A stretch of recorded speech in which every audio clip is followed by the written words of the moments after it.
그런 평생을 살면 또 어떤 한 시기를 지내면 또 어떤 그 환경 가운데 있으면 거기에서 자신 있게 자기를 표현할 수 있으면 얼마나 좋겠습니까? 이미 그리스도인들은 예수 그리스도라고 하는 깃발이 이미 한 손에 쥐어져 있습니다만, 그러나 이것과 더불어 우리가 삶을 살아가면서 흔들 수 있는 깃발이 아마 하나님께서 양손을 주신 것 보면 이 양손의 깃발을 휘둘러라, 뭐 그런 뜻이 아니겠습니까? 그래서 우리가 살아가면서 정말 기쁘게 즐겁게 행복하게 흔들 수 있는 그런 깃발을 가졌으면 좋겠다 싶습니다. 그리고 사실은 이 깃발이, 자기가 흔들 수 있는 깃발이 있는 사람은 어디에나 어느 곳에서나 당당하게 그렇게 살아가는 것을 보게 됩니다. 그런데 우리가 이제 평생을 살면서 또는 어떤 과정을 지내면서 이 깃발을 하나 붙잡았단 말이죠. 제가 며칠 전에 무슨 깃발 또 하나 잡았는지 아시죠? 바리스타가 되었어요. 그 깃발이 하나 더 생긴 겁니다. 그런 그 깃발이 다른 사람이 별로 알아주지 않아도 돼요. 이를테면 자기 만족 정도로 돼도 된다는 말입니다. 많은 사람들이 환호하고 뭐 전쟁에서 이겨가지고 들어오는 사람들 얼마나 그 환호하면서, 여러분 전쟁 영화 보면 그렇잖아요. 중세에 말이죠. 그 장군이 군사들과 함께 들어올 때 환호하고 박수하고, 뭐 그렇지 않아도 됩니다.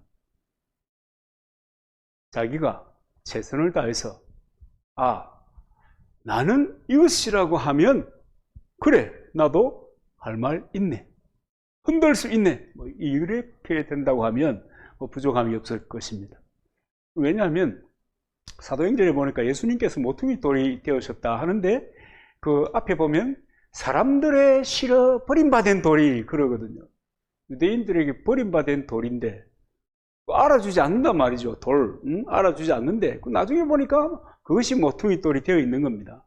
그런 것을 보면 우리가 다른 사람이 알아주지 않는 그런 깃발을 들고 있다고 하더라도 그것으로 인하여 마침내 사람들에게 또 마침내 하나님께 영광을 돌리는 그런 도구, 깃발이 될 수 있는 것입니다. 그렇기 때문에 지금 말이야 내가 뭐 제가 자주 얘기하잖아요. 이 시골 목사 설교를 하면 뭐 이런 설교를 하면 되겠나? 그럴 필요가 없는 겁니다. 나는 나대로 하면 되는 거예요. 나는 나대로 흔드는 거예요, 깃발을. 깃발을 흔들면 마침내 하나님께서 모퉁이 돌되게 하신 예수님처럼 그렇게 만들어 가신다라고 하는 것입니다. 여러분, 세상을 어떻게 살아야 깃발을 흔들며 그렇게 행복하게 살아갈 수가 있겠습니까? 특별히 예수님께서는 그 길을 어떻게 제시하고 있습니까? 여러분, 세상에서는 지피지기면 백전백승이다 뭐 그런 얘기 있잖아요. 상대를 알면 내가 늘 이긴다. 근데 사실은 그렇지 않거든요. 이 진리처럼 적용되는 게 아니에요. 상대를 뻔히 알고도 내가 코피가 터지는 거예요. 이라크하고 미국하고 영국하고 이렇게 미국 영국 연합군하고 이라크하고 전쟁할 때 여러분 기억이 나십니까 모르겠습니다만 이라크도 미국하고 영국하고 잘 알아요. 잘 아는데 싸우면 안 되는 겁니다. 상대가 안 되는 거예요. 내가 상대를 안다고 해서 내가 늘 이길 수 있는 그런 것이 아닙니다.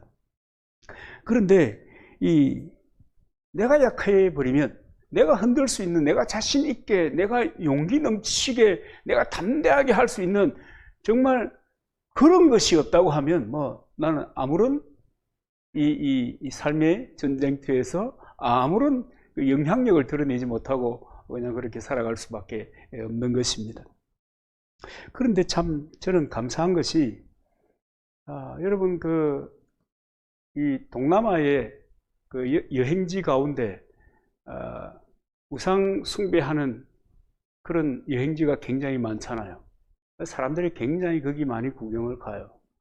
그리고 이제 그 신을 경배하기도 하고 칭송하기도 하고 그 신을 숨기는 도구를 또 사오시는 분들이 있더라고요. 그런데요, 그 우상은요, 자기 이 콧구멍에 거미가 알을 까도 몰라요. 알을 까가지고 기어다니는데 그 한 마리도 제거할 수 없어요. 사람이 털어내 주지 않으면 아무런 소용이 없는 것입니다. 그런데 하나님은 천지를 지으신 분이십니다. 창조주이십니다. 전지하시고 전능하십니다. 그래서 전능하신 하나님, Almighty God, 영화도 그 비슷한 게 있습니다. 이런 하나님이 예수 그리스도를 주요 하나님으로 믿는 영접한 그리스도인들의 아버지가 되신 거예요. 하나님이 내 아버지가 되셨다는 것은 그 하나님이 나의 기댈 언덕이 되었다는 거예요. 나의 삶의 베이스가 되었다는 거예요. 나의 삶의 후원자가 되었다는 거예요. 그렇기 때문에 그리스도인이 자기의 정체성을 바로 가지면, 내가 누구인지를 바로 알게 되면, 그러면 세상에, 여러분, 세상에 많은 사람들이요, 왜 못하는가 하면, 왜 가야 할 길을 제대로 가지 못하는가 하면 두려움 때문에 그래요. 두려움과 염려 때문에. 이 하나님께서 내 베이스가 되시고, 하나님께서 나의 기댈 언덕이 되시고, 하나님께서 나의 후원자가 되시고, 하나님께서 나를 이끌어 주신다고 생각하면, 그죠? 그렇게 믿으면 여러분 두려움이, 여러분 두려움 갖지 마세요. 두려움 가질 필요가 없어요. 하나님이 함께 하시는데, 천지를 지으시니까 하나님이 함께 하시는데, 전능하신 그분이 함께 하시는데, 여러분 두려울 것이 뭐 있어요? 염려요? 저도요, 이렇게 말해도 어젯밤 12시 반쯤 되어서, 이제 택배 배송 받은 것을 확인을 했는데, 배송 끝났다는 거예요. 그 확인을 보고, 그래? 하고 교회에 와보니까 그 물건이 없는 거예요. 알고 보니까 보낸 것이 그림은 같은데 다른 물건이었더라고요.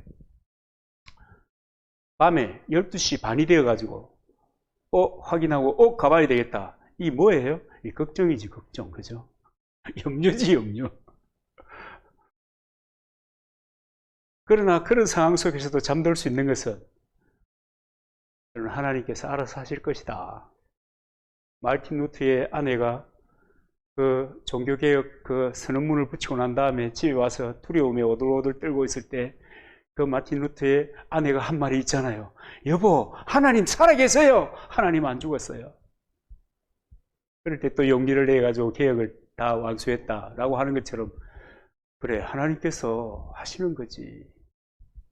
그리고 이제 잠들고 일어날 수가 있었습니다. 여러분, 하나님이 나의 언덕이시다. 하나님이 나의 후원인이시다. 후원자이시다. 그럴 때 여러분, 우리는 무엇이든지 할 수가 있는 것입니다. 그래서 여러분, 그리스도인이 이 하나님을 알지 못하는 사람들이 아니고 그리스도인이 세상에서 어떻게 자기 깃발을 흔들고 살 것인가라고 하는 것은, 내가 누구인가라고 하는 것을 알고, 그 다음에 내가 누구인가라고 하는 것을 알면 그 정체성을 가지고 하나님께서 어떻게 가야 할 것인가, 어떻게 살아야 할 것인가 하는 그 하나님의 조언을 귀담아 들어야 되는 것입니다. 세상에서 여러분 깃발을 흔들고 살아갈 수 있는 여러 가지 이야기들이 유튜브에 보면 끊임없이 쏟아져 나오고 있습니다. 그죠? 성공한 사람들이. 나 이렇게 성공했어. 너도 한번 해봐. 얼마든지 많지만은, 그러나 하나님께서 그 백성이 이 땅에 살면서 깃발을 흔들고, 승리의 깃발을 흔들고 살아갈 수 있게 하는 것은 여러분 그렇게 복잡하지 않습니다. 첫째는 내가 누구인지 알아야 되는 것입니다. 여러분, 내가 누구입니까?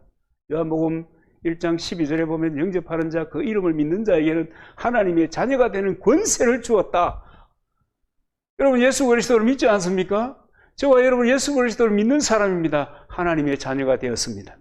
그리고 여러분, 갈라디아서 4장 6절에 보면, 너희가 아들인 고로 하나님이 그의 아들의 영을 우리 마음 가운데 보내사 아바 아버지라고 부르게 하셨느니라 그랬습니다. 하나님의 자녀된 사람에게 하나님의 영을 보내주시는 겁니다. 성령을 보내주시는 것입니다. 그래서 성령을 보내주셔서 성령 받은 사람이 하나님을 아버지라고 부를 수 있는 것입니다. 남의 아버지를 아버지라고 부를 수 있나요? 그러니까 예수 그리스도를 주요 하나님으로 영접한 사람들은 모두 누구란 말이에요? 하나님의 자녀입니다. 그리고 하나님의 자녀일 뿐만 아니라, 여러분, 참 대단히 놀라운 것은 우리가 하나님의 기업입니다. 신명기 7장 6절에 보면, 너는 여호와 내 하나님의 성민이라. 내 하나님 여호와께서 지상 만민 중에서 너를 자기 기업의 백성으로 택하셨나니 그렇게 말씀하셨습니다. 이 말씀을 에베소서에 보면 더 정확하게 기록을 하고 있는데요. 에베소서 1장 11절에 보면은 모든 일을 그 마음에 원하는 대로 역사하시는 자의 뜻을 따라 우리가 예정을 입어 그 안에서 기업이 되셨으니 그렇게 얘기하고 있습니다. 우리는 하나님의 기업의 백성이고 우리는 하나님의 기업이 되었다는 것입니다. 우리의 이 정체성 중요한 거 여러분 두 가지 꼭 기억해야 됩니다. 우리는 하나님의 자녀입니다. 그리고 우리는 하나님의 기업입니다. 세상에 여러분 어느 부모가 자기 자식이 잘못되기를 원하는 사람이 있겠습니까? 뭐 본인도 마찬가지지만 그죠? 그것처럼 하나님께서는 우리가 잘 되기를 행복하기를 원하시는 것입니다. 신명기의 다른 말씀에 보면 너의 행복을 위하여 우리를 부르시고 우리에게 하나님의 말씀을 주시고 그것을 따라 살면 너 행복할 것이다. 그렇게 말씀하지 않습니까? 여러분 어느 기업주가 그 기업이 망하기를 원하는 기업주가 있겠습니까? 여러분 계열사주 큰 기업은 계열사가 있잖아요. 계열사 기업의 회장님이 자기 그 계열 회사의 기업주들이 성공하기를 바라지 실패하기를 바라는 사람이 아무도 없습니다. 그것처럼 하나님께서는 하나님의 자녀와 하나님의 기업인 우리들이 성공하기를 원하고 잘되기를 원하고 정말로 인생을 기분 좋게 깃발을 마음껏 흔들면서 살기를 원하는 것입니다. 그러면서 하나님께서 우리에게 길을 가르쳐 주신 것이 오늘 역설적인 그 이야기처럼 들리는 오늘 이 본문의 말씀이십니다. 참 여러분 그런데 하나님께서는 우리의 행복을 위하여 우리의 기쁨을 위하여 하나님께서 우리를 보시기만 해도 스바냐스에 보면 그죠? 우리를 보시기만 해도 그 마음을 그 기쁨을 이길 수가 없는 그런 존재가 우리인데 왜 우리의 삶에 어려움도 힘듦도 있는가? 성경은 이렇게 얘기합니다. 예레미야에 보면 주께서 인생으로 고생하며 근심하게 하심이 본심이 아니시로다. 주께서 인생으로 근심하고 그 다음에 힘들게 하고 고생하는 것이 하나님의 본심이 아니라는 겁니다. 하나님의 자녀들이 그렇게 사는 걸 하나님 원치 않는단 말이에요. 그러면 왜 그렇겠습니까? 이 두 가지 중요한 근원이 있습니다. 여러분 우리 너무 잘 아는 거죠. 하나는 하나님께서 우리를 훈련하시는 것입니다. 연단하시는 것입니다. 그래서 하나님의 연단의 훈련 코스에 들어있기 때문에 그 코스 안에 들어가가지고 있을 때는 그 코스를 이제 넘었을 때까지 삶의 피곤함이 있는 거예요. 고생이 있는 겁니다. 그러나 그것이 아니라면 게으르기 때문에 그렇다. 그 왜냐?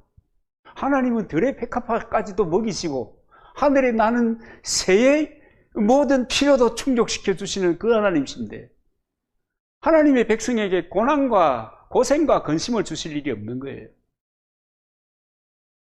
그런데 이 게으름이라고 하는 것, 그 다음에는 말이죠. 하나님께서는 너희는 먼저 그 나라와 그 의를 구하라 그러는데 하나님의 마음, 하나님의 뜻을 헤아리는 것은 뒷전이고 늘 자기의 일과 자기의 생각을 앞세우기 때문에 하나님께서 깨닫게 하시기 위해서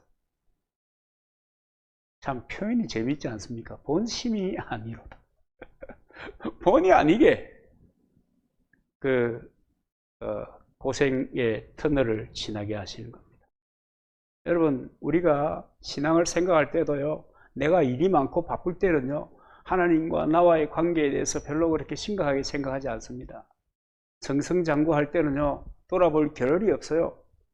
그런데 언젠가 병원에 이렇게 한번 누워 있어 보면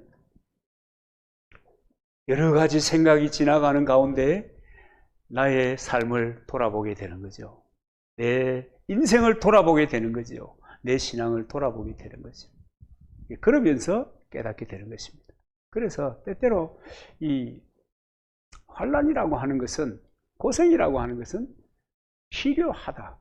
그런데 말이죠. 억지로 사과나무를 심지 않고 감나무를 심지 않고 억지로 가시나무를 심을 필요는 없는 거예요.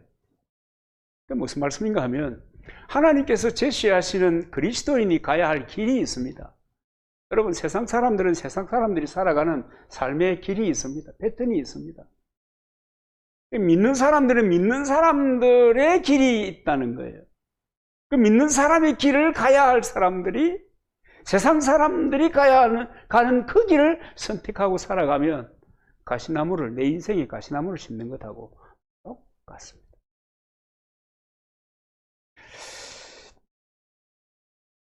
그렇기 때문에 우리가 인생을 살아갈 때에 하나님께서 이렇게 살라라고 말씀하실 때 우리는 절겨 그 길을 선택하고 살아가야 되는 거죠. 그럴 때 여러분 깃발을 흔들 수 있어요. 승리의 노래를 부르고 개선장군처럼 인생을 살아갈 수가 있게 되는 것입니다. 성경에 보면 사무엘하 8장 6절에 보면 다윗이 어디에 가든지 하나님께서 이기게 하시니라 그랬습니다. 다윗이 어디에 가든지 하나님이 이기게 하셨다. 여러분, 이것을 주목해야 될 필요가 있습니다. 다윗도요, 인생이 곤란한 삶을 살았던 적이 있거든요. 그게 어떻게 그래? 그렇게 싶은 삶을 살았던 적이 있어요. 그럼에도 불구하고 하나님께서는 자기 백성이, 자기 사람이, 자기의 기업된 다윗이 잘 되기를 원하셨기 때문에 어디를 가든지 이기게 하신 것입니다. 오늘 우리들도 마찬가지입니다. 우리 모든 그리스도인들도 마찬가지입니다. 우리가 어디에 가든지 무엇을 하든지 하나님께서는 잘 되게 하시기를 원하고 잘 되기를 원하고 승리하기를 원하시는 것입니다. 그 하나님께서 우리에게 이렇게 어떻게 하면 깃발을 흔들며 정말 승리의 노래를 부르며 살아갈 수 있겠는가 라고 하는 문제를 이야기하고 있습니다. 이 말씀은요, 하나님의 자녀이기 때문에 적용이 되는 겁니다. 하나님의 기업이기 때문에 적용이 되는 것입니다. 그렇기 때문에 오늘 우리는 이 하나님의 그 인생 가이드 라인에 대해서 여러분 관심을 가져야 될 줄 압니다. 첫째는 본문 11절에 보면 개가 그 토한 것을 도로 먹는 것 같이 미련한 자는 그 미련한 것을 거듭 행하느니라. 이 무슨 말씀입니까? 개가 그 토한 것을 먹는 것 같이 미련한 자는 요즘 반려견 많이 키우잖아요. 개 좋아요. 얼마나 다정한지 몰라요. 참 여러분 집에 아무도 없는데 집에 도착해서 이제 차문을 열면 저 끝에 그 계집에 있는 그놈들이 꼬리를 살랑살랑 흔들면서 주인 왔다고 반기는 거 보면 참 기가 막힙니다. 감동이죠. 큰 위안이 되죠. 그래서 사람들은 그 고양이나 개를 반려견, 반려모 이래가지고 키우지 않습니까? 그런데요, 좋아하고 키우고 위안받는 거는 괜찮지만 따라하면 안 됩니다. 여러분, 개를 살펴보시면 개가 자기 몸의 이상 정체를 느꼈을 때 일어나는 그 특별한 반응이 있습니다. 토하고요, 그 다음에 안 먹기도 하고 토하는 겁니다. 그런데 다 토해놨다가 또 컨디션이 좋아가지고 먹을 것이 옆에 있으면 또 괜찮았을 텐데 옆에 먹을 것이 없으면 다시 그 토한 것을 주워 먹는 것을 여러분 보신 적이 있는지 모르겠어요. 그게 괴입니다. 그래서 이 개가 토한 것을 다시 먹듯이 우리가 지난번에 토한 죄를 다시 지으면 안 된다 라고 하는 것을 주님이 말씀하시는 겁니다. 여러분, 회개는요, 돌이키는 데 방점이 있는 겁니다. 회개는 돌이키는 데 방점이 있는 거예요. 그런데 회개는 계속 하는 데 의의가 있는 것이 아니에요. 회개의 목적은 돌이키는 겁니다. 그런데 사람들은 계속 하는 것에 초점을 맞추고 살아가는 그런 사람들이 많아요. 때때로 우리들이 여러분 기도하는 것을 이렇게 보면은 지난주에 했던 기도 이를테면 오늘 또 이를테면 그런 일들이 얼마나 많습니까? 하나님, 우리 일주일 동안 하나님 의식하지 못하고 살았어요. 세상살이 그래요. 그랬으니까 하나님 참 용서해 주세요. 이게 계속 반복되는 것. 그랬을 때 회개하는 것은 당연한 일이지만, 그러나 계속 동일한 것을 반복하는 것은 이 회개의 본질이 아니다. 하나님께서 원하시는 것이 아니라는 것입니다. 그런데 문제는 이 내가 넘어지는 그 문제가 나 혼자 해결할 수 있는 문제인가? 내가 정신력이 강하고 내가 도덕성이 높으면 그 문제를 해결할 수 있나? 어렵다는 거예요. 왜냐하면 죄성이라고 하는 것이 이게 능력이 대단해요. 그 다음에는요, 사단이 이 세상에 의식을 심어 놓는 거예요. 죄에 대한 의식을. 죄를 죄로 여기지 않도록 생각하도록 의식을 많이 그런 생각을 갖도록 심어 놓은 거예요. 그리고 또 사단은요, 적극적으로 끌어들이기도 하는 것입니다. 그렇기 때문에 내 혼자 내 정신력으로 돌아서는 것, 한번 잘못한 후회할 그 잘못을 반복하지 않는 것이 어려운 거예요. 그래서 하나님께서 그에 대한 이야기를 하잖아요. 성령 충만 받아라. 성령 충만 받아라.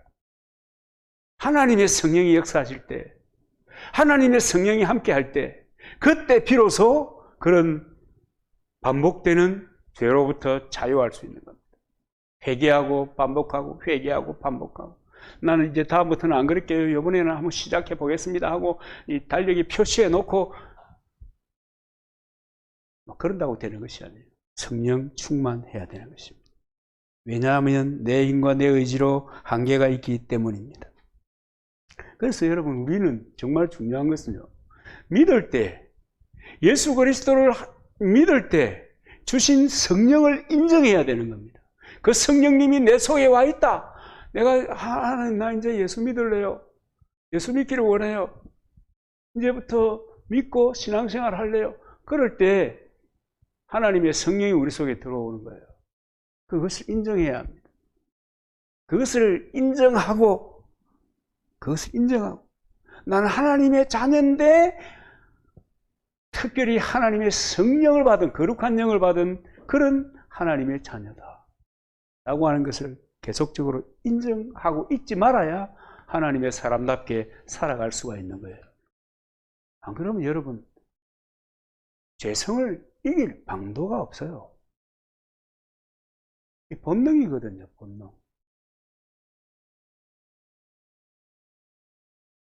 그래서 성경이요, 늘 강조하는 것이 성령 충만해라. 뭐 취하지 말고요, 술 취하지 말고 성령 충만해라. 왜 술 취하지 말라고 하는지 아십니까? 술 취하면 죄성이 폭발하는 거예요. 그것 때문에 그런 거예요. 여러분이 무슨 건강을 위해서 그런다고 해서 나무라는 거 아니에요. 술 취하면 죄성이 폭발하고, 죄성이 폭발하면 사단이 그를 잡고 흔들면서 사단이 그런 대로 살 수밖에 없는 그런 참 초라한 인생이 되는 거예요. 그러니까 술 취하지 말고 성령 충만해라. 하나님의 자녀답게 살아라. 그렇게 얘기하는 겁니다. 그런데 수많은 그리스도인들이, 하나님의 자녀들이 이 개처럼 토한 것을 다시 먹는 것을 반복하면 안 되는 것입니다. 하나님께서 그런 사람에게 복을 주실 수 없어요. 죄를 품고 또 그 죄성을 폭발시킬 만반의 준비를 하고 그렇게 살아가는데 하나님이 어떻게 그 사람을 복주고, 어떻게 그 사람에게 깃발을 지어주고 그것을 마음껏 흔들게 하고, 어떻게 하나님께서 그러실 수가 없는 것입니다. 예레미야 얘가 1장 5절에 보면 아주 기가 막힌 말씀이 나와요. 저의 대적이 머리가 되고 저의 원수가 형통함은 저의 죄가 많음으로 여호와께서 공곡해 하셨습니다. 죄를 품고 살아가는 그 사람의 라이벌을 잘 되게 한단 말이에요. 라이벌이 잘 되면 어떻게 해? 내가 잘 돼야지. 근데 라이벌이 잘 되게 하는 거예요. 대적이 잘 되게 하는 거예요.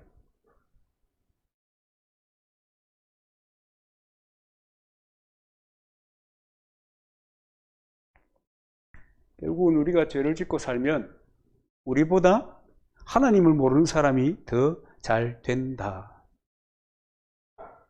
그래서 이것을 에레미야 애가의 말씀을 좀 직격으로 이렇게 막 확 날려버리면 뭐냐면 하나님께서 우리를 괴롭게 하신 거다. 그러니까 그리스도인은 하나님의 사람들이 살아가는 방식이 있는 거예요. 여러분 다 방식이 다르잖아요. 지난번에 뭐 종교인들이 나와가지고 다수의 수다 그거 너무 재밌게 봐가지고 그 다음에 들어봤더니 그 다음에 좀 그래가지고 그 다음부터는 안 보지만은 살아가는 방식이 다른 거예요. 생각하는 방식이 다른 거예요. 달라요. 그리스도인은 뭐 그리스도인만 다른 게 아니고 절에 다니는 사람들도 다르고 우리가 다르고 이슬람도 다르고 또 일반적으로 살아가는 사람 방법이 다 다른 거예요. 다르다는 것을 인정하고 그리스도인답게 살아야 되는 것입니다. 그럴 때 하나님께서 왜 내 라이벌을 잘 되게 해주겠습니까? 하나님께서 그 자녀 잘 되기를 원합니다. 하나님께서 자녀가 주의 은혜 가운데 살아가기를 원하는데 말이죠. 그리고 시편 127편 1절에 보면 여호와께서 집을 세우지 아니하시면 세우는 자의 수고가 헛되며 이렇게 얘기하는 것을 볼 수가 있습니다. 우리가 하나님께서 그리스도인이 살아가는 삶의 방법을 길을 선택하지 않고 다르게 살면 헛것이단 말이에요. 뭐가 되는 것 같은데 늘 속이 불편하고 시끄럽고 마침내 골치 아프게 되는 거예요. 그 골치가 아프면 어떻게 돼요? 문제가 꼬인 것이 계속 꼬이게 되는 거예요. 그래서 여호와께서 집을 세우지 아니하시면 세우는 자의 수고가 헛되고 나는 고생하면서 여기까지 왔는데 그것이 한순간에 소용없는 것이 되어버린다는 거예요. 그럼 김유신에 관한 이야기, 이 김유신이 장군이 되기 전에 일화를 아마 초등학교 다닐 때 김유신전 뭐 이런 거 보면 나와요. 김유신이 늘 그 기생집에서 그 술집에서 술 마시고 이렇게 지내다가 어느 날 한 생각을 하게 되는 거예요. 뭔 생각을 하는지 아세요? 내가 이렇게 이 기생을 좋아하고 술을 좋아하다가는 내 인생이 끝이 나겠다. 이렇게 생각하는 거예요. 그렇게 생각하고 그 다음에는 그 모든 관계를 딱 단절하는 거예요. 그 다음에 김유신 장군이라는 분이 등장하게 되는 겁니다. 여러분 우리도요 정말 과감하게 결단해야 될 때가 있어요. 자를 것은 자르고 잡을 것은 잡고 여러분 차도 오래된 차들 여러분 기억을 하시는가 모르겠지만 엔진 슬러지 닦아내는 그런 거 하잖아요. 그걸 뭐 보링 한다고 그러는데요. 보링 할 때는 해야 되는 거예요. 오래 쓰려고 하면. 그죠? 여러분 결단해야 됩니다. 내 방식대로 내가 생각하던 대로 내가 지금까지 여겨왔던 응급추춤한 그런 태도로 사는 것을 여러분 정리를 해야 합니다.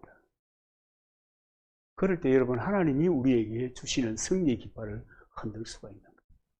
그것은 여러분 며칠 가가지고 공부해가지고 시험 치고 실기하고 해가지고 자격증 받는 이런 거하고는 차원이 다른 거예요. 하나님이 세워가는 인생, 그 사람들이 그리스도인이에요. 우리가 일단 이 세상을 평생을 살아도 흔들 것이 없다 말. 내가 할 말이 없다. 내가 어떻게 살았는지 모르겠다. 돌아보니까 후회밖에 없네. 이래 되면 곤란한 거 아니겠어요?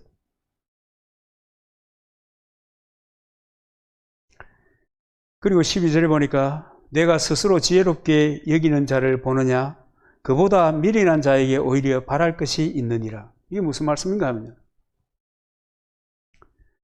스스로 지혜롭게 여기는 자에게서 보다 미련한 사람에게 바랄 것이라고 하는 것은 배울 것입니다. 배울 것이 더 많다. 차라리 그런 지잘난 맛에 사는 스스로 지혜롭게 여기는 그런 인간보다 미련한 사람에게 더 배울 게 많다. 그게 얼마나 치명적입니까? 그죠? 스스로 지혜롭게 여긴다는 것이 얼마나 치명적인지 몰라요. 뭐 이런 거 비슷합니다. 자기는 잘 되었어요. 열심히 노력했어요. 애썼어요. 정말 혼신의 힘을 투자했어요. 그래서 성공했어요. 그래서 예를 들면 자기 생활비가 2천만 원, 3천만 원이 돼요. 꿈도 꿀 수 없네. 100만 원, 200만 원 할까요? 뭐 하여간 그렇게 돼요. 그런데 부모는 만 원짜리를 들고 달달달달 떨도록 만든다고 하면 그 자식은 그죠? 그런 자식이라면 쓸데없는 자식. 마찬가지입니다, 여러분.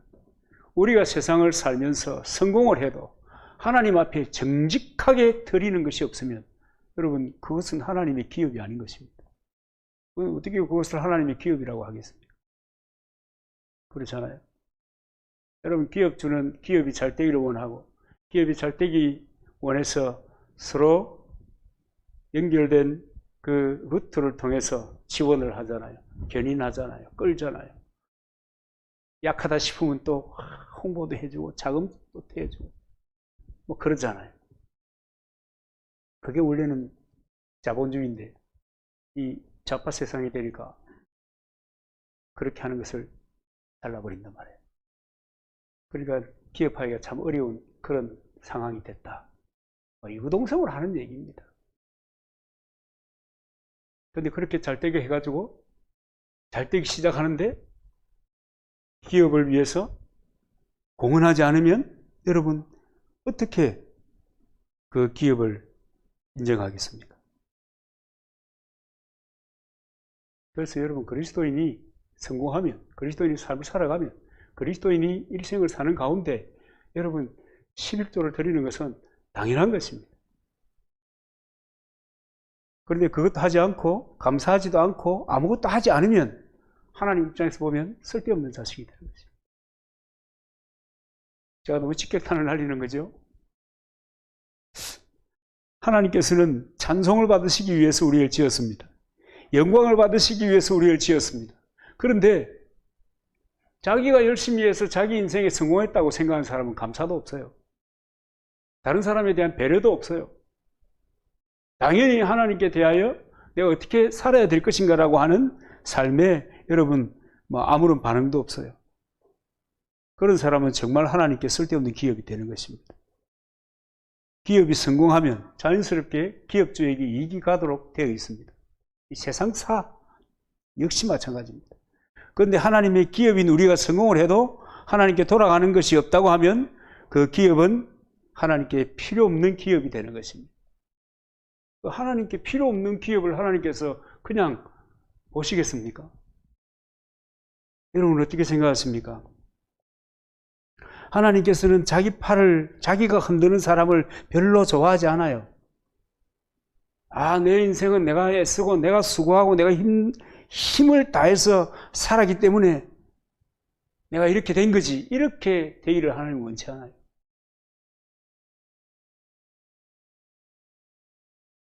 그런 사람들은 하나님께 영광을 돌리지 않아요.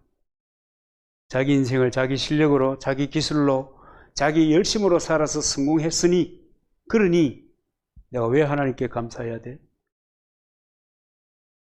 내가 왜 이웃을 돌아봐야 돼? 내가 필요한 대로, 내가 생각하는 대로 그렇게 쓰고 살면 되는 거지. 그렇게 생각하는 겁니다. 하나님께서는 늘 우리가 하나님을 의지하는가? 흔드는 이 내 팔이 흔드는데 이 내 팔을 흔들면서도 하나님께서 돕지 않으시면 흔들 수 없다고 하는 사실을 생각하면서 흔드는가? 이걸 하나님께서 살펴보시는 것입니다. 그래서 하나님을 의지하는 자에게 승리의 깃발을 흔들 수 있는 은혜를 베풀어 주시는 것입니다. 잠언 3장 7절에 이런 말씀하십니다. 스스로 지혜롭게 여기지 말지어다. 여호와를 경외하며 악을 떠날지어다. 여러분 스스로 지혜롭게 여기는 것이 뭐라고 얘기하는 겁니까? 악이라는 거예요.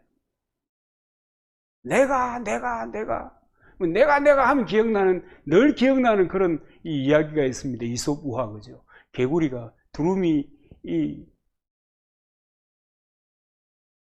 알을, 그 나뭇가지를 두루미에게 잡아라. 그러고 자기는 그 나뭇가지를 잡고 날아가는데 밑에서 개구리들이, 야, 너 어떻게 하면 그렇게 멋있게 날 수 있니? 그러니까 내가! 그때 떨어져 죽어.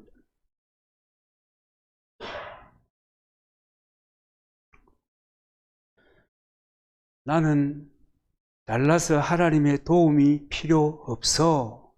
이러는 것이 여러분 악이라고 하는 거예요. 잠언 3장 6절에도 이렇게 얘기합니다. 너는 범사에 그를 인정하라. 그리하면 내 길을 지도하시리라. 우리가 하나님을 범사에 큰 일이든 작은 일이든 어떤 일이든 범사에 그를 인정할 때 하나님께서 그를 지도하시고 이끌고 나의 자녀, 나의 기업이요.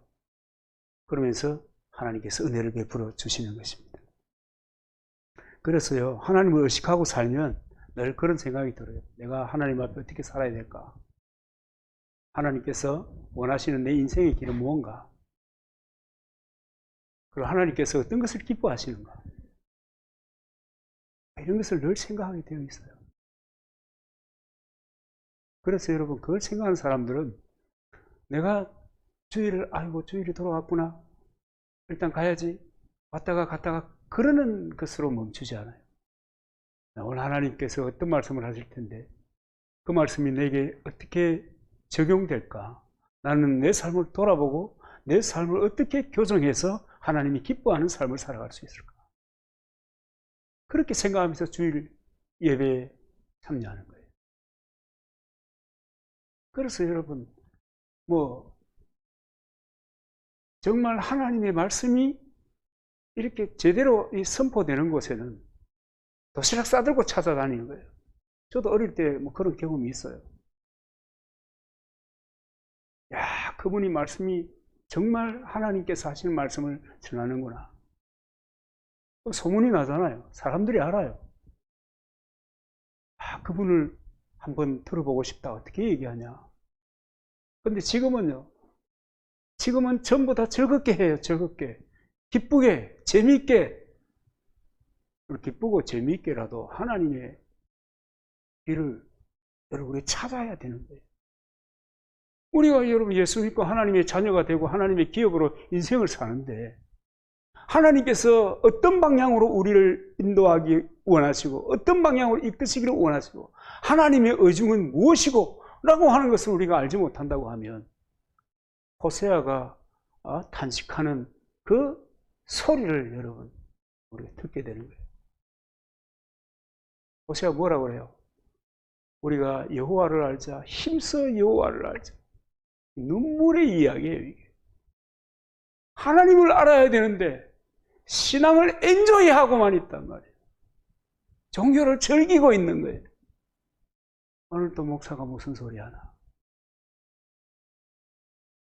그거 아니에요. 하나님이 나의 삶에 원하시는 방향이 뭐냐? 여러분 이걸 붙잡아야 되는 거예요. 이걸 붙잡을 때 이빨 날리면서 사는 거예요. 할렐루야. 세상 사람들과 살아가는 삶의 방식이 다른데 늘 똑같이 생각하고 살면 여러분 낭패입니다. 그리고 13절부터 16절까지는 게으른 사람에 관해서 얘기합니다. 이 말씀은요, 내가 게으르면 내가 아무리 기도 많이 하고 내가 아무리 하나님의 말씀대로 살려고 나는 의로운 사람이 되기 위해서 몸부림쳐도 게으르면 하나님께서 깃발을 주지 않아요. 그런데 이 게으른 사람의 도드라진 특징에 대해서 얘기하는데 말만 많다 그래요. 이를테면은 거리에 사자가 있네, 길에 사자가 있네 하면서 문을 닫고 나오지 않아요. 아무리 문을 열고 나와봐라 그래도 문을 돌적이에 매여 있는 듯이, 그러니까 이 옛날 문 말이죠. 매여 있는 것처럼 방 안에 있는 거예요. 침대에서 이리 띵그고 난 안 나가 그러는 거예요. 그런데 게다가 말이죠. 자기를 얼마나 지혜롭게 여기는지 이 핑계 저 핑계 대면서 아무것도 하지 않는 거예요. 게으른 사람의 특징이에요. 비슷하지 않습니까? 마태복음 25장에도 보면 달란트 비유가 나오는데 5달란트 받은 사람하고 2달란트 받은 사람은 열심히 일했어요. 말할 여가가 없을 정도로 열심히 일했어요. 그런데 제일 말 많은 사람 거기에 보면 1달란트 받은 사람, 내가 말이죠 이것을 땅에 파묻고 파묻고 가만히 뒀다가 내가 주님 앞에 지금 가지고 나왔는데요, 이유는 이렇고요, 이유는 저렇고요, 혹시나 망할까봐 싶어가지고 이런 얘기 말이 많아요.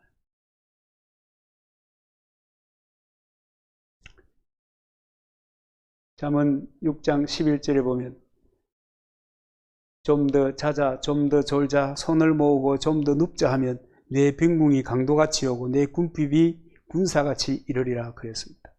여러분, 게으르면 하나님께서 깃발 안 줘요. 제가 때때로 얘기했습니다만은 개도 방언 받는다고 얘기했던 목사님이 계셨어요. 그 하늘산 기도원에 말이죠. 이제 그 어른이 이제 먼저 소천하셨어요. 그분의 이야기 중에 잊을 수 없는 것이요, 밤새도록 집회를 했잖아요. 그런데 한 청년이 또 그 아침에 해가 밝았는데, 해가 중천에 떴는데 기도한다고 열심히 기도하고 있는 거예요. 그때 이 어른이 야구방망이를 가지고 가가지고 궁뎅이를 치면서 지금은 기도할 시간이 아니고 일할 시간이야, 내려가! 그랬다는 얘기 아직도 생생합니다. 여러분, 게으르면요 기도만이 소용없어요. 기도는 움직이게 만듭니다. 기도는 하나님도 움직이게 할 뿐만 아니라 자기 자신도 움직이게 만드는 거예요. 그래서 기도하고 공부하고 이를테면 기도하고 사업하고 왜 중요하냐? 하나님께서 지혜 주시고 나도 최선을 다하고 그 역사가 일어나는 거예요. 미국의 40대 대통령이었던 레이건이라고 하는 분 여러분 기억나죠? 이 믿음의 사람이요, 대단히 부자 아니었겠나, 금수저를 타고 안 났겠나 이렇게 생각하는데요, 어린 시절에 캔 깡통 그걸 주워가지고 팔아가지고 등록금을 낼 정도로 어려웠어요. 엄마는 양복집에서 재봉틀 밟는 일을 했는데 이제 자기가 이제 그 양복점을 차린 것이 아니고 양복점에서 재봉틀을 밟는 그런 일을 했습니다. 아주 박봉의 가난한 집의 아들이 이 레이건입니다. 그런데 이분이 최선을 다했어요. 기도하고 열심히 하고 기도하고 캔 껍데기를 주워도 기도하고 열심히 주워서 다니는 거예요. 그렇게 열심히 살았어요. 마침내 그 최선의 열매를 보게 되는 거예요. 여러분, 부지런히 일하지 않으면 굶지 않을 수 없는 그런 상황임에도 불구하고 부지런한 사람에게는, 특별히 그리스도인들은 그렇게 삶으로 인하여 하나님께서 은혜를 베풀어 주시는 것입니다. 오늘 성경에 보면 게으른 자는 손에 밥그릇을 넣고도 입으로 올리기를 괴로워한다 그랬습니다. 그렇기 때문에 게으른 사람은 성공할 수가 없어요. 남이 알아주는 그런 성공이 아니라도 자기가 흔들 수 있는 나만의 깃발, 여러분 그런 거 있잖아요. 나만의. 여러분, 제가 지난 시간에 제가 참 행복한 목회를 하는 사람이다 그렇게 얘기 안 합니까? 나의 깃발에 시골에서 목회를 해도 내가 흔들리게 다른 사람 알아줘야 안 알아줘요? 몰라. 이런 사람이 있는지도 몰라요. 그래도 내가 일생을 살았다 이렇게 그러고 흔드는 거예요. 그런데 그조차도 게으르면 여러분 될 수가 없는 것입니다. 그렇기 때문에 당연히 부지런해야 됩니다. 당연히 자기 일에 성실해야 합니다. 잠언 22장 29절 말씀 한 절 더 소개하겠습니다. 내가 자기 사업에 건실한 사람을 보았느냐? 이런 사람은 왕 앞에 설 것이요 천한 자 앞에 서지 아니하리라. 자기 일에 열심히 하는 사람이 마침내 인정을 받게 되고 깃발을 흔들게 된다는 것입니다. 그래서 여러분, 하나님의 법칙은 너무너무 확실합니다. 후회할 일을 반복하지 않는 겁니다. 사람이 후회할 수 있어요. 잘못할 수 있어요. 그게 인생이지. 그러나 반복하지 않는 것입니다. 그리고 스스로 지혜롭게 여기지 않고 하나님을 의지하는 거예요. 이 팔을 올리는 것도 하나님 있습니다. 이렇게 올리는 거예요. 일거수일투족을. 그러니까 어떤 분이 그런 얘기 하대요. 24시간 동안 깨어 기도해야 된다. 하나님 의식하며 살아야 된다. 그 말인데요. 늘 그렇게 하나님을 의식하고 사는 거예요. 자기를 지혜롭게 여기지 않고. 그리고 게으르지 않고 열심히 하면 우리 모두 승리의 깃발을 흔들 수가 있는 겁니다. 왜요? 그리스도인은 왜요? 왜 이런 이 정말 복잡하지 않는 이런 과정을 통해서 왜 승리의 깃발을 주십니까? 그것은요, 하나님이 오매불망 그 자녀들이, 그의 기업된 그 사람들이, 그 백성들이, 그 나라의 시민들이 잘 되기를 원하고 승리하기를 원하고 이기기를 원하시기 때문에 그런 것입니다. 여러분, 그 세상을 살면 여러분 중요하게 여겨지는 것 중에 하나가 줄이잖아요. 내가 어떤 사람을 아는가. 그죠? 어떤 사람을 아는가. 굉장히 중요하죠. 그래가지고 사람들은 관계의 폭을 넓히려고 애를 쓰는 거죠. 근데 우리 줄이요? 하늘 줄이요, 하늘 줄. 천지를 지으신 하나님 줄이요? 이 줄을 붙잡고 삶으로, 이 줄을 붙잡고 그를 의지하고 정말 내가 스스로를 지혜롭게 여기지 않고 게으르지 않고 후회될 일 반복해가면서 어리석은 짓 하지 않고 그렇게 살면 부족해도 모자라도 심지어는 어리석어도 미련해도 하나님께서 세워주시는 줄로 믿으시기 바랍니다. 하나님이 세우십니다. 그래서 여러분 환경에 주눅들지 마시기를 바라고요. 환경에 주눅들 필요가 없어요. 왜냐하면 환경을 만드신 분이 우리 아버지 아니에요. 주눅들지 말고 힘있고 즐겁고 기쁘게 깃발을 흔들면서 하나님을 기쁘시게 하고 우리 스스로를 행복하게. 여러분 행복한 사람은요 보면 행복하게 옆에 사람도 덩달아 행복해져요. 모두가 행복해지는 거예요. 그런 삶을 저와 여러분이 살아가야 될 줄로 믿습니다. 하나님 우리에게 마침내 흔들 수 있는 깃발을 주실 줄로 믿습니다. 이 깃발 가지고 여러분 승리하십니다.